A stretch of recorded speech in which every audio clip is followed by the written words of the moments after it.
우리 작은교회 찾아주신 여러분 진심으로 환영하고 축복합니다. 우리 광고 시간입니다. 우리 3월 3일 작은교회 1주년이 되었습니다. 많이 기도해 주시고 또 응원해 주셔서 또 1년을 잘 행복하게 보냈던 것 같습니다. 우리 또 1년 동안 준비하면서 우리 하나님께 감사의 은혜로 나아가오니 주님 우리 함께 다 같이 축복해 주시고 기도해 주시면 감사하겠습니다. 우리 또 책 한 권 추천해 드리겠습니다. 우리 자은교회에서 지금 북클럽 하고 있는 책인데요. 팀 켈러의 기도라고 하는 책입니다. 정말 기도를 어떻게 해야 될지 또 기도가 무엇인지를 알길 소망하는 사람들이 많을 텐데 아마 읽어보시면 큰 도움 될 거라고 생각합니다. 우리 이 시간 조나무 목사님 나오셔서 신실한 믿음, 신실한 은혜 기대해가지고 큰 은혜 나누겠습니다. 감사합니다.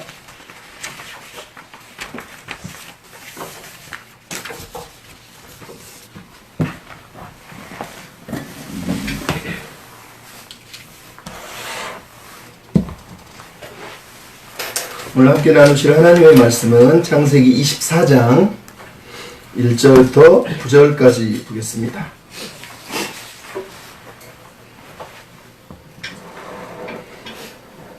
창세기 24장 1절부터 9절 한 절씩 교독합니다. 마지막을 같이 읽습니다. 아브라함이 나이가 많아 늙었고 여호와께서 그에게 범사의 복을 주셨더라. 아브라함이 자기 집 모든 소유를 맡은 늙은 종에게 이르되 청하건대 내 허벅지 밑에 네 손을 넣어라. 내가 너에게 하늘에 하나님 땅의 하나님이신 여호와를 가리켜 맹세하게 하노니 너는 내가 거주하는 이 지방 가나안 족속의 딸 중에서 내 아들을 위하여 아내를 택하지 말고 내 고향 내 족속에게로 가서 내 아들 이삭을 위하여 아내를 택하라. 종이 이르되 여자가 나를 따라 이 땅으로 오려고 하지 아니하거든 내가 주인의 아들을 주인이 나오신 땅으로 인도하여 돌아가리이까. 아브라함이 그에게 이르되 내 아들을 그리로 데리고 돌아가지 아니하도록 하라. 하늘의 하나님 여호와께서 나를 내 아버지의 집과 내 고향 땅에서 떠나게 하시고 내게 말씀하시며 내게 맹세하여 이르시기를 이 땅을 내 씨에게 주리라 하셨으니 그가 그 사자를 너보다 앞서 보내실지라. 내가 거기서 내 아들을 위하여 아내를 택할지니라. 만일 여자가 너를 따라오려고 하지 아니하면 나의 이 맹세가 너와 상관이 없나니 오직 내 아들을 데리고 그리로 가지 말지니라. 그 종이 이에 그의 주인 아브라함의 허벅지 아래 손을 넣고 이 일에 대하여 그에게 맹세하였더라. 아멘. 기도하겠습니다. 하나님 이 시간의 말씀 묵상합니다. 함께 하시고 우리의 삶의 주관자 되시는 주님을 고백하며 감사하는 시간이 될 수 있도록 인도해 주옵소서. 다감 예수님의 이름으로 기도하옵나이다. 아멘. 아멘. 오늘 본문 창세기 24장은 창세기에 어떻게 보면 정중앙에 있다고 할 수 있는 장이고 창세기 50장 전체에서 가장 긴 장이 바로 창세기 24장입니다. 근데 당혹스러운 건 학자들조차 당혹스러워하는 건 창세기의 가장 어떤 면에서는 중앙에 있는 이 장이 가장 길게 쓰여진 이 내용이 이삭의 배우자를 찾는 내용이라는 거예요. 여기에는 여호와 하나님이 행동하시거나 뭐 계시를 하시는 내용이 들어있지 않습니다. 물론 다른 사람의 입을 통해서 언급은 되고 있지만 23장처럼 24장도 하나님의 행위나 하나님의 계시 자체가 스스로 하시는 내용들이 전혀 언급되지 않는다라는 거죠. 그래서 학자들이 당황스러워하는 겁니다. 아니 이 긴 중앙에 있는 긴 장이 이삭의 배우자 찾기를 집어넣고 있다니 이게 뭐야? 여러분 우리가 성경을 읽다 보면 성경을 조심해서 신중하게 읽지 않으면 사실은 길을 잃을 경우가 많습니다. 잘 가는 것 같지만 자칫해서 우리는 길을 잃고 헤맬 수가 있어요. 특히 오늘과 같은 본문을 읽을 때 그렇습니다. 그래서 본문이 의도하지 않고 본문이 말하려고 하지 않는 내용으로 우리가 읽고 오해하고 왜곡하고 그렇게 읽어버릴 경우가 많아요.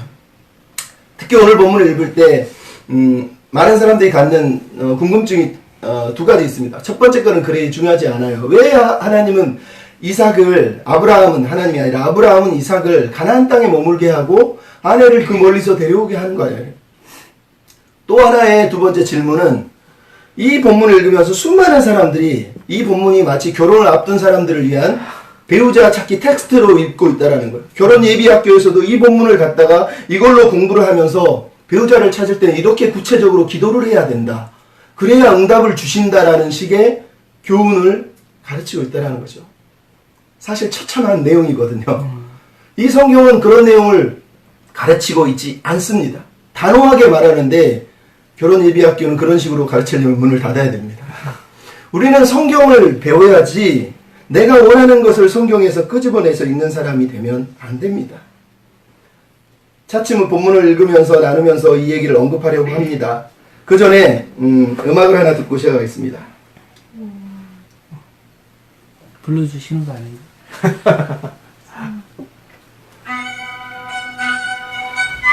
클래식?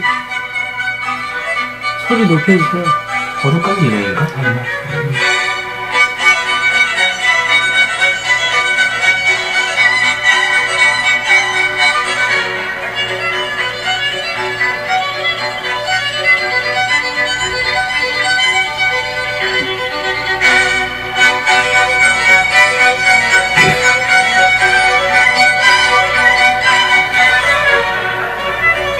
자, 여기까지만 보겠습니다. 방금 본 영상은 비발디의 4대의 바이올린과 첼로를 위한 협주곡입니다.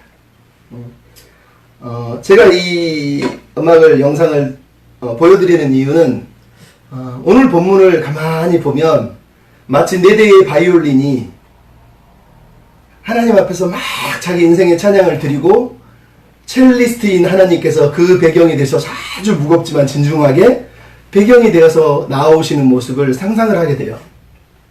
비발디가 이 바이올린과 첼로를 위한 협주곡 10번 비단조를 이렇게 만들었을 때 사실 이 비발디는 사제 소품을 받은 사제예요.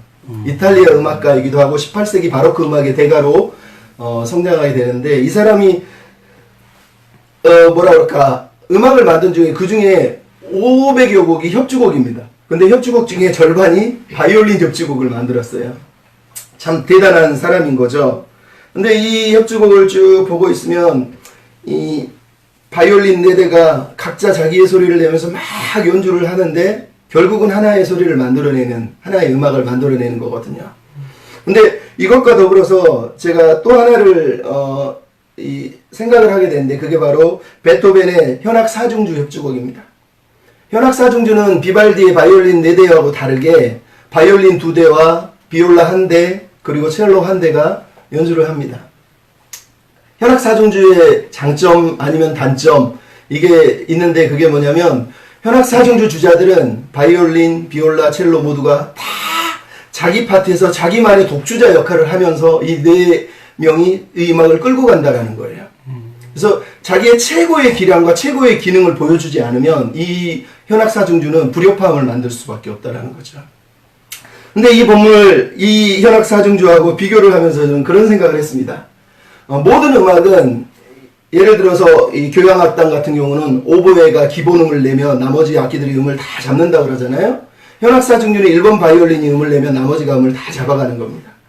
그래서 오늘 본문을 읽으면서 비발디의 4대의 바이올린 아니면 현악 4중주 같은 모습을 제가 상상을 하게 된 거예요. 왜냐하면 1번 바이올린인 아브라함이 기본음을 쭉 잡아주면 2번 바이올린인 아브라함의 종이 열심히 그 음에 맞춰서 자기 곡을 연주합니다. 그 다음에 비올라, 투박하지만 바이올린보다는 투박하거든요. 그럼에도 불구하고 예리한 이 비올라, 리브가의 신앙이 또 그 옆을 쫙 받치고 나오면 마지막에 이삭이라고 하는 사람이 아주 조용하고 신중한 목소리의 첼로로 쭉 음을 깔아주고 있는 이 모습을 상상을 했어요. 그러니까 바이올린 4대든 아니면 현악 4중주든 결국은 저는 이 본문 자체가 4명의 신앙인이 하나님을 향한 협주를 하고 있다고 생각을 합니다. 마치 하나님 앞에서 신실함이라고 하는 이 신앙의 신실함 콘서트를 하는 것 같은 그런 느낌을 받게 됐어요. 그래서 저는 여러분이 이 본문을 읽으면서 4명의 바이올리니스트들이 아니면 4명의 악기 연주자들이 내고 있는 이 음악의 소리가, 음악의 노래가 어떤 노래인지 우리가 한번 귀를 기울였으면 하는 생각이 들었다는 거죠. 오늘 본문에서 외관상으로 이 본문을 끌고 가는 주제는 언약의 자손에 대한 내용입니다. 하지만 모든 학자들이 동의하지만 창세기 24장의 전체의 주제는 하나님의 인도와 섭리라고 얘기를 합니다. 우리가 그냥 24장을 조금만 신중하게 읽어보면 이 내용은 너무너무 정확한 겁니다. 많은 성경학자들이 성경 전체의 주제가 뭐냐 그랬을 때 언약이라고 그럽니다. 하지만 이 N.T. 라이트 같은 사람은 최근에 쓴 책 중에 하나님의 신실하심이라는 책을 썼는데 성경 전체가 언약이었을 때 그 언약을 통해서 드러나고 있는 건 하나님의 신실하심이다 라고 얘기를 하는 거예요. 결국 오늘 본문에서도 하나님의 신실하심을 계속 강조하는 단어들, 즉 하나님의 사랑, 하나님의 성실하심, 즉 헤세드와 에메트라고 하는 두 단어가 계속해서 이 이야기 속에서 반복되고 있는 걸 여러분은 경험하게 될 겁니다. 즉 본문에 나타나는 건 사람들 4명이 열심히 자기 연주를 하고 있지만 실제로 그 내용 전체를 끌고 가고 있는 건 faithfulness, 우리 한국 발음으로 좀 더 쉽게 말하듣게 faithfulness라고 하는 신실함이라고 하는 주제가 계속해서 전체를 끌고 가고 있다는 거예요. 여러분은 특히 오늘 본문에 나오지만 헤세드, 언약적 사랑이라고 하는 말, 그리고 에메트, 진리, 진실이라고 하는 단어들을 읽을 때 우리는 그냥 헤세드 딱 이렇게 듣자마자 제일 먼저 느끼는 게 무조건적으로 나를 사랑해주는 하나님의 놀라운 사랑 이렇게 읽습니다. 하지만 구약 성경에서 구약에서 헤세드가 등장하는 구절들은 단순하게 낭만적이고 감정적인 사랑을 말하는 게 아닙니다. 특별히 우리가 신명기 6장 4절을 예를 들자면 쉐마 이스라엘, 이스라엘에 들으라. 하나님은 오직 한 분이신 하나님이시니. 그 다음에 뭐라 그러죠? 너희는 마음을 다하고 뜻을 다하고 힘을 다해 너희 하나님 여호와를 사랑하라 라고 얘기합니다. 사랑하라. 이 말을 들은 순간 우리는 내가 막 감정적으로 막 뭔가 막 찌릿찌릿해서 사랑을 해야 되는구나 이런 생각을 한단 말이죠. 하지만 신명기는 모든 학자들이 얘기하듯이 언약문서예요. 성경이 사랑을 요구할 때 이 사랑의 텍스트는 언약적 사랑을 요구하는 겁니다. 언약적 사랑이라는 단어는 사실은 헤세드가 가지고 있는 가장 본질적인 의미는 충성스러운 사랑을 말하는 겁니다. 변하지 않고 끝까지 신의를 저버리지 않는 신실한 사랑을 얘기할 때 그거를 헤세드라고 말하는 겁니다. 그것이 확장될 때 포기하지 않는 사랑, 실패하지 않는 사랑, 지지 않는 사랑, 무조건적인 사랑까지 나아가는 거예요.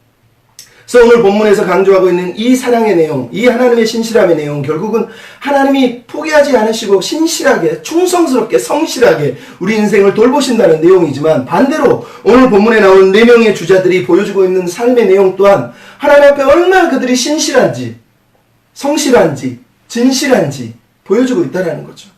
헤세드와 에메트는 똑같은 동년의 양변인 것 같아요. 실제로 해석을 해보면 둘 다 같은 말이에요. 진실하고 충성스럽고 성실하고 인내하고 기다리며 버티며 견디는 삶을 말하는 거거든요. 이 4사람의 이야기가 바로 그것을 들려주고 있다는 거예요. 리브가야, 아모니, 부두엘, 라반은 엑스트라고 나머지 4명이 계속해서 자기의 소리를 내면서 하나님이 얼마나 신실하신지 또 우리가 얼마나 하나님 앞에 신실하게 살아내고 있는지를 보여주고 있다는 거예요. 결국은 창세기 24장은 언약의 백성들이 일상의 삶에 살아가면서 신실한 삶을 살아가기 위해서 분투하는 그 분투를 보여주지만 그 분투의 배경에서 여전히 일하시는 신실하신 하나님을 우리에게 들려주고 있다는 거예요. 아멘. 그래서 오늘 본문의 4명의 주자를 먼저 우리가 살펴보려고 합니다. 신실한 하나님의 백성들을 여러분 한번 생각해 봅시다. 먼저는 아브라함이 등장하고 있습니다. 여러분 아브라함은 23장뿐만 아니라 24장에서도 여전히 아브라함 이래라고 말할 수 있을 만큼 성실하게 자기 인생을, 자기의 신앙을 하나님 앞에서 지금 준비하고 있는 모습을 보이고 있어요. 여전히 그는 하나님을 향하여서 하나님의 나라를 위하여서 소망을 버리지 않고 그 소망을 계속 피력해내고 있는 게 23장이고 24장이란 말이죠. 특히 24장이 중요한 건 24장에 나오는 3절과 7절 이하의 단어가 바로 아브라함의 마지막 진술, 최종적인 진술이라는 거예요. 창세기에 그동안 이어온 아브라함의 모든 언어들이 이제 오늘 본문에서 딱 끝납니다. 25장에는 아브라함 이야기가 등장하지도 않습니다. 아니 24장 초반부만 아브라함이 얘기를 하고 그리고 아브라함은 무대 뒤로 사라져가고 있는 걸 우리가 보게 돼요. 그 아브라함의 마지막 명령이 바로 이삭의 아내를 구해오라는 명령이었다라는 게 그래서 중요하다라는 거예요. 뿐만 아니라 오늘 본문은 시작할 때 종의 주인이 아브라함으로 등장하지만 마지막 65절, 66절을 볼 때는 아브라함은 없고 주인이 이삭으로 바뀌어 있는 걸 우리가 알 수 있어요. 종이 이삭에게 주인이라고 말하고 보고를 하고 있는 내용을 우리가 듣게 된단 말이죠. 결국은 아브라함은 이 사라의 죽음 그리고 이삭의 배우자 찾기 이 두 가지를 통해서 아브라함 자신이 하나님 앞에서 자기 신앙을 고백하고 있고 자기 신앙을 표현하고 있는 거라는 거예요. 오늘 본문에 나오는 이 23장뿐만 아니라 24장의 내용은 아브라함이 내가 언약의 후손에 대해서 어떤 생각을 가지고 지금 살아가고 있는지, 나는 하나님이 약속한 이 언약의 후손에 대해서 어떤 믿음을 보이고 있는지를 자기가 지금 이 결단을 통해서 보여주고 있다는 거죠. 그래서 중요하다는 거예요. 먼저 오늘 본문에서 아브라함은 이삭에게 가나안 땅을 떠나지 못하게 하고 리브가가 될 어떤 여인을 자기 땅 고향 땅에서 데려오라는 얘기를 하고 있습니다. 여러분 궁금하지 않습니까? 왜 이삭이 가면 안 되나요? 가나안 땅에 있는 여자하고 결혼하면 안 되나요? 대체 뭐냐고요? 그래서 많은 사람들이 생각을 합니다. 아마 이건 아브라함이 혈통적 순수성을 지키기 위해서, 또 어떤 사람은 문화적인 우월감, 가나안보다는 바단 아람이나 갈대아 우르가 더 뛰어나니까, 또 하나는 종교적인, 그 당시는 다 우상을 섬기는 종교적인 시대였으니까 그나마 자기 종교를 지키기 위한 근데 말이 안 된다는 거. 왜? 일단은 이삭이 안 떠나지만 나중에 야곱도 가나안 땅을 떠나고 요셉도 떠나고 그 다음에 이스라엘 백성이 가나안 땅을 다 떠나요. 400년 동안 이 땅으로 돌아오지 않아요. 근데 왜 이삭만 못 떠나게 하냐고요. 이게 말이 안 되는 거라는 거예요. 둘째, 가나안 땅하고 갈대아 우르가 죄의 정도는 틀리지만 사실은 똑같은 모습 아닙니까? 가나안도 우상을 섬기고 있고 갈대아 우르도 우상을 섬기고 있잖아요. 대체 무슨 차이가 있냐고요. 그래서 여기는 혈통적인 순수성이라는 단어도, 문화적인 우월감도, 종교적인 어떤 특별한, 그러니까 니네 종교랑 우리랑 좀 틀려, 저쪽 종교가 더 나아라고 말하는 그런 것도 없다라는 거예요. 그럼 왜 아브라함은 가나안에 이삭을 남겨두고 자기 이삭의 배우자를 저 고향에서 찾아오게 할까요? 대부분의 학자들이 떠올리는 건 첫째는 창세기 9장에 나오는 내용입니다. 하나님이 셈족을 축복하시고 가나안을 저주하셨다는 거예요. 다음은 창세기 15장에 나오죠. 하나님이 가나안을 죄가 극심하고 그래서 400년 후에 이 땅을 주겠다고 말하면서 가나안 땅을 이미 저주하신 땅으로 선언을 하고 있다는 거죠. 결국은 아브라함은 어떤 면에서 그럼에도 불구하고 셈의 후손 중에 아직은 혼합주의적이고 우상숭배적이지만 그럼에도 아브라함처럼 여호와를 기억하고 여호와의 명령과 부르심을 기억하고 있는 그 흔적을 가진 사람들 중에서 자기의 믿음의 이삭의 배우자를 찾으려고 했던 것이 아닐까 하는 생각이 들기도 합니다. 또 하나는 이런 생각을 할 수 있습니다. 만약 아브라함이 가나안 땅에서 이삭의 와이프를 구해서 결혼을 시켰다면 무슨 일이 벌어지겠습니까? 하나님은 400년 후에 이 가나안 땅을 주겠다고 그랬는데 아브라함이 정략 결혼하듯이 가나안 땅하고 딱 결혼을 해버리면 그건 말 그대로 하나님의 언약을 무시하는 겁니다. 자기가 자기 힘으로 자기 노력으로 이 땅을 자기가 자기 후손들을 여기 낳고 취하겠다는 내용하고 똑같은 거예요. 아브라함이 막벨라 굴에서 보여준 믿음하고 이 이야기는 전혀 다른 이야기를 하고 있는 거라는 거죠. 그 땅은 소망을 피력한 땅이지만 여기서 결혼을 해버린다는 건 말 그대로 하나님에 대한 약속을 다 포기하는 거하고 똑같은 거라는 거죠. 오늘 본문을 보면 사실은 그렇습니다. 하나님께서 아브라함에게 너 가서 이삭하고 결혼할 여자 네 고향 가서 데려와라고 명령하신 내용이 사실 하나도 없습니다. 비록 3절만 읽어보고 7절만 읽어봐도 아브라함이 무슨 말을 하고 있는지는 알겠는데 실제로 구체적으로 하나님이 너 저 땅 가서 네 와이프를 구해와라고 말씀하신 적이 없다라는 거예요. 단지 아브라함은 자기를 처음 부르셨던 하나님, 그 부르심, 자기에게 말씀하신 그 언약의 하나님을, 그 말씀을 지금 묵상하고 삶으로 적용을 하고 있는 거예요. 말 그대로 이 내용은 자기가 하나님의 말씀과 언약을 다 묵상한 이후에 그걸 자기 삶으로 적용하고 믿음으로 결단하고 있는 자기 신앙의 고백하고 똑같은 겁니다. 하나님이 요구한 게 아니라 자기 스스로 하나님의 언약의 후손의 상속자의 와이프가 될 사람을 나는 구해야 되겠다라고 결단을 하고 있다는 거예요. 그게 오늘 본문에서 중요하다는 걸 기억할 필요가 있다는 거죠. 즉 아브라함은 지금 자기 믿음의 고백을 하나님 앞에서 최선을 다해서 보여드리고 있는 겁니다. 하나님 또한 그에게 마지막까지 믿음을 요구한 거고 아브라함은 마지막까지 그 믿음을 사실은 고백하고 있다고 우리가 읽을 수 있는 거예요. 하나님 당신이 나에게 약속하신 언약의 후손 내 씨 이 아들을 통해서 장차 이루실 나라를 나는 믿습니다. 그러면서 신앙 고백을 하고 있는 거랑 똑같은 겁니다. 또 하나는 오늘 본문에서 1절을 보면 무슨 얘기가 나옵니까? 아브라함이 나이가 많아 늙었고 여호와께서 그의 범사에 복을 주셨더라. 여러분, 하나님이 아브라함을 창세기 12장에 부를 때 복이라는, 축복이라는 단어를 5번 베레카라는 단어를 써가면서 하나님이 주실 복에 대한 언급을 했습니다. 물론 오늘 본문 1절만 보면 아브라함이 지금 하나님이 주시려는 그 복의 일부분을 이미 성취하고 맛보고 있다는 내용을 얘기하고 있습니다. 하지만 창세기 24장을 쭉 읽을 때마다 베레카라고 하는, 바라크라고 하는 단어가 계속 중간중간 등장합니다. 찬양하나이다, 경배하나이다, 찬양하나이다 했을 때 그 단어, 축복하다 할 때 그 단어들이 다 베레카거든요. 근데 이 24장은 계속해서 축복의 언어가 등장을 하고 있는 거예요. 이 말은 결국은 아브라함의 이 사건을 통해서 하나님은 아브라함의 후손에게 하나님이 주시려고 하는 그 축복, 언약의 복이 흘러가는 것을 지금 기대하고 있고, 아브라함 또한 그 언약의 축복을 자기 후손들에게 내어주기 위해서 준비하고 있는 걸 우리가 보게 된다는 거예요. 인간적인 면에서 볼 때는 하나님의 언약의 축복에 참여할 사람을 아브라함이 찾고 있는 거지만, 하나님 편에서 볼 때는 언약의 백성이고 믿음의 사람으로서의 이 언약을 받을 사람을 하나님이 지금 준비하고 계시다라는 걸 우리에게 거꾸로 들려주고 있는 거하고 똑같단 말이죠. 더 나가서 아브라함이 오늘 본문에서 보여주고 있는 맹세라고 하는 단어가 3절부터 7절에 계속 반복이 되고 있어요. 맹세하다, 맹세하다, 맹세하다. 이건 말 그대로 언약적인 맹세입니다. 아브라함이 하나님 앞에서 맹세하고 언약했던 것처럼 종에게 너도 이 맹세를 하라고 얘기하고 있는 거와 똑같은 겁니다. 그래서 종이 지금 뭘 하고 있습니까? 아브라함에게 맹세를 하고 있단 말이죠. 이 맹세는 사실은 죽음의 맹세하고 똑같은 거예요. 아브라함도 그랬고 종도 그렇게 이것을 가장 중요한 것으로 받아들이고 있다는 거죠. 근데 이 맹세에서 중요한 게 7절에 나오죠. 뭐라고 그러죠? 내 하나님이 나를 가나안 땅으로, 저 고향 땅에서 불러내실 때, 내 아버지 친척 본토 아비집을 떠나게 하셨을 때 라고 말하면서 자기를 처음 불렀던 그 하나님에 대한 신앙을 고백하고 있는 거라는 거예요. 자, 이게 놀랍습니다.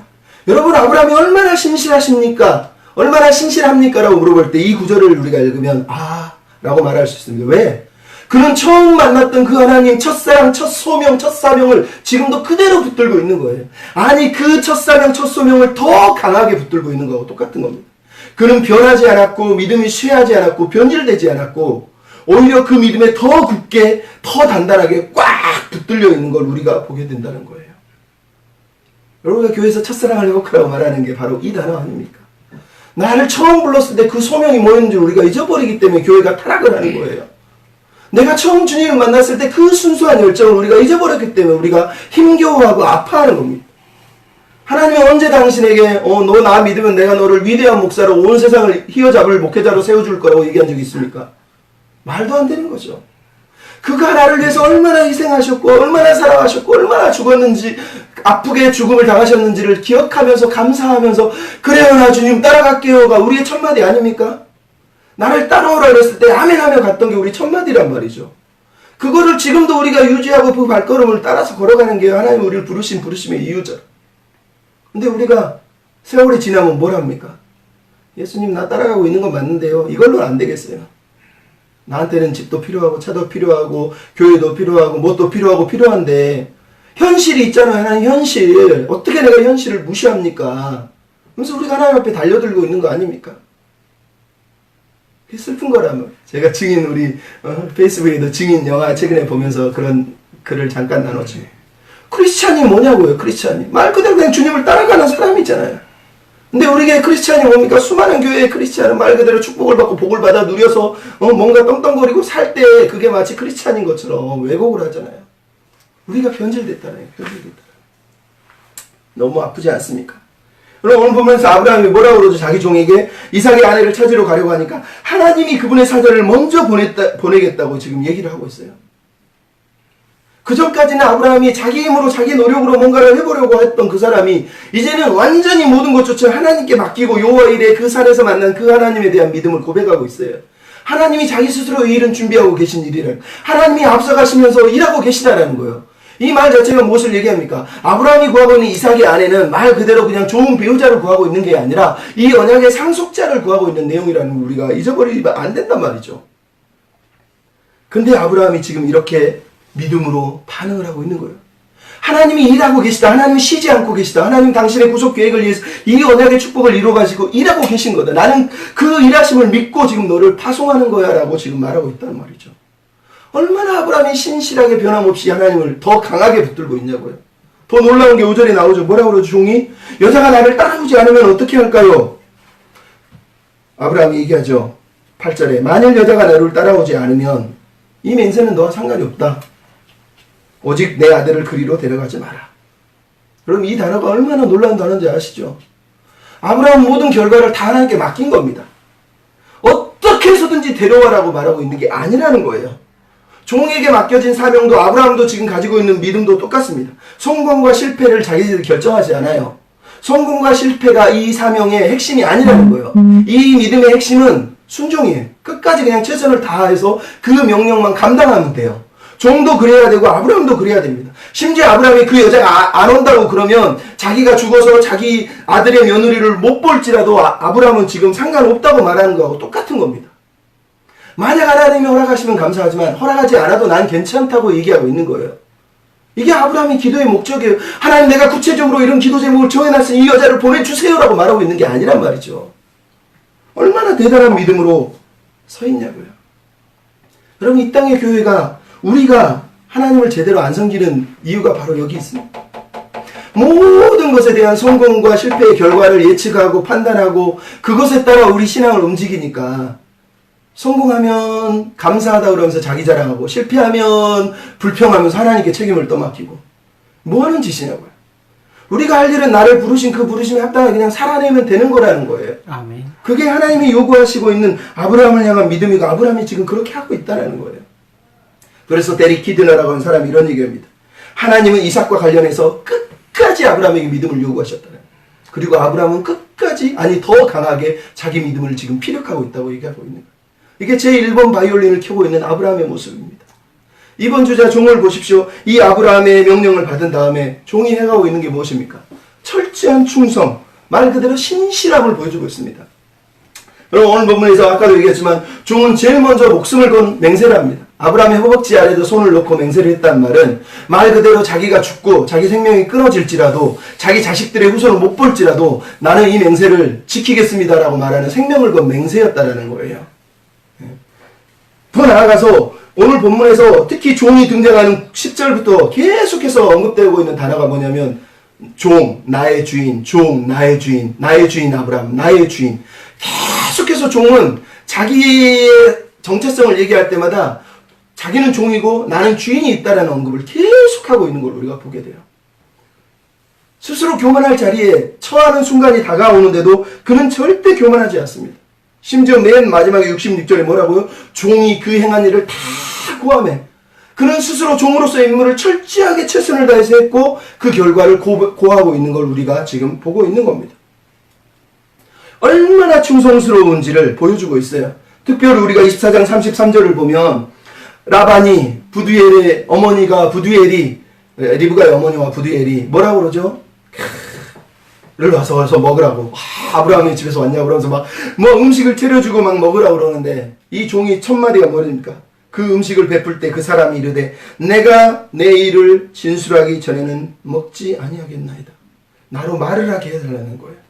그는 지금 자기의 편의와 자기의 누릴 수 있는 모든 권리, 모든 어떤 권리들을 주장하지 않고 있어요. 자기가 받아 누릴 수 있는 혜택조차도 그는 바라보고 있지 않아요. 오직 딱 하나, 주인이 명령한 사명, 그 사명 하나만 붙들고 지금 일하고 있단 말이죠. 그래서 많은 성경학자들이 창세기 24장에 나오는 종을 때로는 예수님의 부분적인 모델로, 때로는 성령님의 사역으로, 또 하나는 우리를 향한 기독교의 사역자들의 모델로 제시하고 있는 이유가 바로 이 종의 모습입니다. 얼마나 신실합니까? 그가 받은 소명과 사명 앞에 자기의 권리와 자기의 유익과 자기의 혜택을 추구하고 있지 않아요. 오직 단 하나 그 사명을 위해서 지금 끝까지 뛰어가고 있는 종의 모습을 보잖아요. 예수님이 누가복음 17장 1절부터 10절을 얘기할 때 특히 7절부터 10절에 뭐라고 그랬습니까? 바로 이 아브라함의 종하고 똑같아요. 너희 중에 바슬간과 양이 치이는 종이 있을 때 그 종이 집에 돌아오면 이리 와라 나랑 같이 밥 먹자 할 사람이 누가 있느냐? 그리고 종에게 명한 대로 하였다고 종한테 감사할 사람이 누가 있겠느냐? 이와 같이 너희도 명령을 받은 것을 다 행하는 이르기를 우리는 무익한 종이다. 우리가 해야 할 일을 했을 뿐입니다. 라고 고백하라고 예수님이 제자들에게 말씀하셨어요. 여러분 이 땅의 교회가 이 고백을 이 믿음을 우리가 붙들고 살고 있지 않기 때문에 우리가 아파하고 있는 거 아닙니까? 나는 무익한 거예요. 나는 그냥 시킨 걸 했을 뿐이에요. 라고 말해야 되는데 우리는 난 종인데 왜 하나님 나한테 이거 안 주시고 이거 안 불러주십니까? 내가 몇 년을 헌금하고 11조하고 내가 이 교회를 위해서 피땀 흘려가지고 희생했는데 내가 내 자식한테 교회 주는 게 뭐가 잘못입니까? 우리가 가지고 있는 종에 대한 왜곡된 신앙관이란 말이죠. 하나님 그걸 기뻐하시겠습니까? 처참한 겁니다. 솔직히 얘기해서 슬픈 거죠. 뿐만 아니라 오늘 본문에서 가장 어떤 면에서 중요하게 사람들이 생각하는 종의 기도, 이 기도 속에 그가 얼마나 신실한지를 우리는 생각해 봐야 됩니다. 이 기도의 내용은 일반적인 삶에서 우리가 해야 될 기도의 모델로 제시하고 있는 게 아니에요. 교련 예비학교 본문도 아니에요. 이 본문의 기도 내용이 우리가 이 종이나 아니면 기도원처럼 하나님 나에게 징조를 보여주셔서 이게 하나님 뜻인지 아닌지 가르쳐 주세요라고 우리에게 읽으라고 이 본문을 기록하고 있는 게 아니란 말이죠. 우리에게 종처럼 배우자의 조건을 정해놓고 어떤 종류의 어떤 사람을 어떤 자격을 가진 사람을 언제 어떻게 만나서 내 앞에 딱 나타날 때 아멘 하면서 그 사람이 내 사람이다라고 말하라고 이 본문을 정해놓은 게 아니란 말이죠. 이건 엄청난 착각이에요. 지난주에도 우리 임소리 사모님이 물어봤잖아요. 어떤 사람이 그렇게 기도한다고. 응? 배우자를 놓고 기도하는데 나는 이런 사람이 이런 키에 이런 재력에 이런 가정에 하나님이 그런 기도를 하라고 우리를 부르셨다고요? 웃기는 얘기입니다, 사실은. 이 본문이 왜 있는지를 모르기 때문에 그런 얘기를 하는 거예요. 창세기에서 여러분이 결혼에 대한 언급을 할 때 세 곳이 등장을 하죠. 첫 번째 창세기 2장입니다. 창세기 2장의 아담과 하와는 말 그대로 두 사람은 본 적도 만난 적도 없는 사람이 그냥 하나님이 만나게 하셔서 연합을 해서 영과 육이 연합을 하고 하나님의 비전 에덴 동산을 지키는 그 사명을 위해서 두 사람이 힘쓰고 애쓰는 믿음의 조력자로 서 있는 걸 우리가 보게 되죠. 창세기 29장에 가면 누가 나옵니까? 야곱이라고 하는 사람이 우물가에서 라헬을 만나는 사건이 나옵니다. 이 사건에서는 야곱이 첫눈에 보자마자 뿅 반해가지고 7년, 14년, 20년을 라헬을 위해서 리브가를 위해서 살아내는 사건이 나오고 있어요. 그리고 오늘 본문의 24장에 이삭이 우물가에서 아브라함의 종이 리브가를 만나는 사건이 나오고 있단 말이죠. 그럼 이 세 본문을 우리가 텍스트로 정하면 성경이 강조하고 싶은 텍스트의 핵심은 29장도 아니고 24장도 배우자의 기도 제목으로 정해진 게 아닌 오히려 창세기 2장인 거예요.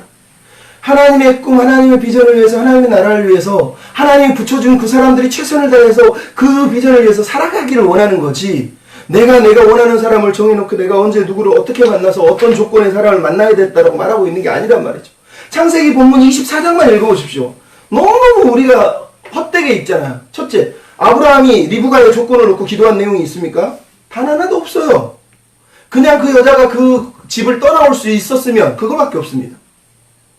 리브가는 기도했나요? 나는 어떤 남자를 만나고 싶습니다. 어떤 조건의 사람이 필요합니다. 기도했다고 성경에 나오나요? 아니요, 단 한마디도. 아니, 리브가는 그런 거 관심도 없어요. 그냥 하나님 뜻이에요. 그러고 따라하고 있는 거예요. 이삭은 어떻습니까? 묵상하고 있는 이삭이 막 묵상하면서 하나님 나 리브가 같은 여자 내가 꿈꾸는 막 키도 크고 예쁘고 막 좋은 집안의 재산과 배경을 가져서 내가 인생 편안하게 살 수 있는 그런 여자를 준비해 주세요라고 기도했다고 나오나요? 이삭은 리브가라는 사람 얼굴도 모르고 어떻게 생겼는지도 모르고 그런 여자가 있는지도 모르고 아무것도 몰라요. 어머니가 돌아가신 지 3년째 되는 애 그는 지금 쓸쓸히 외로이 네게부 사막에서 걸으면서 하나님의 뜻과 하나님의 위로하심을 구하면서 기도하고 있을 뿐이에요. 이삭조차도 기도 제목이 없어요. 당사자들도 기도 안 하고 부모도 기도 안 하잖아요. 근데 이게 왜 우리가 읽은 결혼 텍스트냐고요. 아브라함의 종만 기도하고 있는 거예요. 무슨 기도를 하고 있는 겁니까? 아브라함의 종이 뭔데 이삭의 배우자의 조건을 놓고 기도해요. 말도 안 되죠. 아브라함이 기도하고 있는 기도의 내용, 아브라함의 종이 기도하고 있는 기도의 내용은 딱 하나입니다. 주인의 명령을 따라서 주인이 가지고 있는 그 언약의 신실하신 하나님과의 언약을 이루기 위해서 애쓰고 있는 그 주인의 뜻이, 그 주인의 마음이 이루어지기를 바라면서 종이 스스로 드리고 있는 간절한 기도란 말이죠. 그래서 이 기도는 언약적 문맥에서 읽어야 되는 사명의 기도인 거예요. 어떻게 하면 내가 주인의 뜻을 이루어 드릴까? 내가 어떻게 하면 아브라함이 가지고 있는 이 믿음의 언약을 보존할 수 있을까? 그래서 이 12절, 13절에 나오고 있는 기도의 내용이 뭡니까? 나의 주 아브라함의 하나님 여호와여 은혜를 베풀어 주십시오. 13절에도 뭐라고요? 물동이 든 여자가 나타나고 얘기하다가 주께서 아브라함에게 내 주인에게 은혜를 베풀어 주십시오. 결국은 이 기도의 내용의 핵심이 뭡니까? 은혜예요, 은혜. 하나님 헤세드 그 신실하신 은혜를 우리 주인에게 베풀어 달라고 지금 기도하고 있는 거지. 이삭의 배우자 이삭을 바라보고 리브가를 바라보고 그 사람들을 위해서 기도하고 있는 게 아니란 말이죠. 이 기도의 핵심은 전체적으로 하나님의 언약이 어떻게 이루어질지를 그 사명을 맡은 종이 중간에서 애쓰고 기도하는 중보자의 마음인 거예요. 중매자가 아니에요, 이 사람은. 중매쟁이 기도자가 아니란 말이죠. 그러니까 이런 본문을 읽으면서 마치 하나님이 내가 기도할 제목을 다 리스트를 정해놓고 내 인생에서 내가 얼마나 평하고 행복하게 살 수 있는 조건을 가진 사람을 만나게 해줄까? 하나님 백마탄 안장을 주십시오. 백설공주를 허락해 주십시오. 이렇게 기도하는 건 말도 안 되는 착각이고 오해란 말이죠. 백설공주를 구하면 뺀다고를 만날 수 있어요. 백설공주 됐습니다. 그렇구나. 뿐만 아니라 15절을 보십시오. 아브라함의 종이 기도하자마자 말을 마치기도 전에 리브가가 뛰어와서 물 양동이로 지금 자기와 낙타들에게 물을 먹이는 장면을 이제 15절, 16절에 쭉 보여주잖아요. 근데 21절에 그 종이 뭐라고요? 그 사람이 그를 주목하여 여호와께서 과연 평탄한 길을 주신 여부를 알고자 하여 라고 써 있는 거예요. 여러분, 만약 이게 종의 기도의 핵심이 그 사람을 만나는 게 핵심이면 제일 먼저 뭐 해야 됩니까? 달려가서 당신이 내가 응답받은 사람입니다. 당신은 나에게 주신 하나님의 사람이다. 이래야 되는 거 아니에요? 근데 아브라함이 지금 뭐 하고 있다고요? 멀리서 주목하여 보면서 왜 하나님이 내 기도를 들어주시면까지 이렇게 일을 하실까? 그걸 여부를 지금 하나님 앞에서 물어보고 있는 거예요. 여러분, 이게 신앙이에요. 이게 응답하는 기도예요. 아브라함은 하나님이 자기를 부르신 처음부터 그 말씀을 듣고 그 말씀에 응답하는 삶을 살고 있듯이 종은 지금 자기 인생 가운데 상황 속에서 말씀하는 그 하나님의 음성을 세밀하게 주의를 기울이며 듣고 있는 거예요. 그래서 단지 응답받았다 할렐루야 이거 하고 있는 게 아니라 왜 이 여자를 만나겠을까? 내 기도까지 들어주실 정도로 이 여자가 중요한 이유가 뭘까? 하나님은 무슨 의도를 가지고 지금 이 일을 하실까라고 지금 반응을 하고 있잖아요. 여러분, 이게 기도의 핵심인 거예요. 내가 원하는 걸 들어줬느냐 안 들어줬느냐가 아니라 들어준 것조차도 그게 하나님의 뜻 앞에서 어떤 뜻인지를 물어보고 있잖아요. 이런 신중한 은혜가 우리에게 필요한 겁니다. 그럼 교회를 다니는 사람들이 하나님의 뜻 찾기, 하나님 뜻이 뭐예요? 하나님 뜻이 뭐예요? 구약학자 중에 월터 카이저라고 하는 사람이 쓴 하나님의 뜻 발견하려는 책이 제목이 있어요. 근데 책 제목과 틀리게 내용의 핵심은 뭐냐? 성도는 하나님을 믿는 사람들이 하나님께 해야 될 일은 하나님의 뜻을 물어보는 게 아니라 하나님의 인도하심을 구하는 거라는 거. 우리는 하나님의 뜻을 물어볼 이유가 없어요. 왜? 하나님 뜻은 이미 결정 다 돼 있는 거고 그 뜻대로 일하시는 거예요. 우리에게 필요한 건 하나님이 어떻게 인도하고 계시고 왜 이 길로 인도하시는지 그 인도하심을 구하는 거예요. 설령 내가 이걸 선택했으면 하나님 나를 선한 길로 인도해 주십시오 하고 구하면서 그 길을 걸어가면 되는 거라는 거예요. 근데 나를 인도하시는데도 불구하고 하나님 이게 맞는 거예요. 이게 하나님 뜻인 거예요. 계속 끌고 가는데도 불구하고 하나님 이게 뜻이에요. 죄송해요. 제가 목소리가 높아진 이유가 너무 안타까워서 그래요. 이게 미치겠어요. 가만히 보면. 무슨 있다고 신앙을 하면서 하나님 믿는다고 그래요. 우리가 하나님 앞에 뜻을 구하는 사람이 되면 안 돼요. 우리는 인도하심을 구하는 사람이 되는 거예요. 이 종의 핵심 내용이 뭡니까? 하나님의 인도하심을 구하고 있는 거잖아요. 하나님이 어떻게 인도하고 계신지를 지금 보고 있는 거. 형통한 길, 즉 하나님이 인도하시는 그 길이 왜 이 길로 인도하시는지를 물어보고 있잖아요. 뜻을 물어보고 있는 게 아니라 그 하나님의 인도하심 앞에 나아가기를 고민하고 있고 바른 길로 인도해달라고 기도하고 있잖아요. 그래서 여러분 26절이나 52절에 두 번이나 등장하는 게 뭐죠? 이 사람이 그 모든 일을 보고 했던 첫 반응이 머리를 숙여 여호와께 경배하고 땅에 엎드려 여호와께 절하고 그리고 나서 27절에 찬송이 나오죠. 나의 주님 아브라함의 여호와를 내가 찬송합니다. 바라크, 베레카, 축복합니다. 나의 주인에게 주의 사랑 헤세드와 주의 성실하신 에메트를 그치지 않고 떠나지 않고 베풀어 주셔서 여호와께서 나를 이 길까지 인도하셔서 나하 이끌다. 시편 23편에 나오는 여호와를 나를 인도하시는 목자라고 해서 그 인도하시는 하나님. 그래서 내가 주인의 동생 집에 왔습니다. 라고 말하면서 하나님을 찬양하고 있잖아요. 그럼 내가 기도한 대로 응답됐어 할렐루야 하고 있는 게 아니라 나를 여기까지 인도하신 하나님, 그 아브라함을 향한 언약을 이루시기 위해서 일하시는 그 하나님을 보면서 감사하고 찬송을 하고 있는 걸 우리가 보게 된단 말이죠. 다시 정리하면 이 종의 기도는 하나님의 은혜를 구하는 기도고 아브라함과 하나님의 언약이 얼마나 신실하고 성실하게 하나님이 이루어 가시는지를 우리로 보게 하려고 주어진 기도의 내용이라는 거예요. 그래서 그 종은 엎드리고 머리 숙여서 사랑과 성실과 끄지없는 은혜에 인도하심에 감사한단 말이죠. 더 중요한 거 있죠. 여러분, 하나님이 지금 종이 기도한 내용만 응답했나요? 그것보다 더 응답을 한 거예요. 종은 단지 이 여자가 와가지고 자기도 물 주고 낙타까지 물 주는 어려운 텍스트를 주긴 했지만, 근데 하나님은 어떻게 했다고요?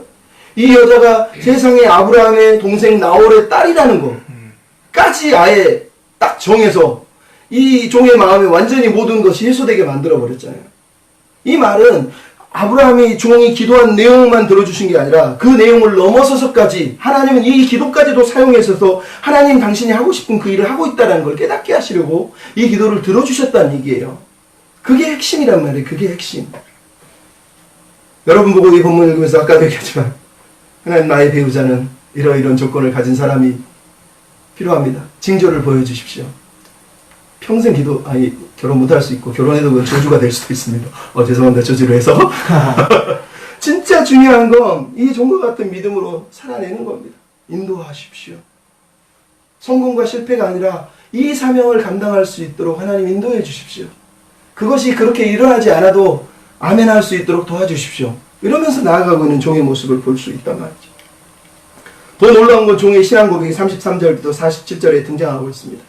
이 내용은 이미 일어난 일을 종이 한 번 더 반복을 하고 있고 성경이 한 번 더 언급을 하고 있어요.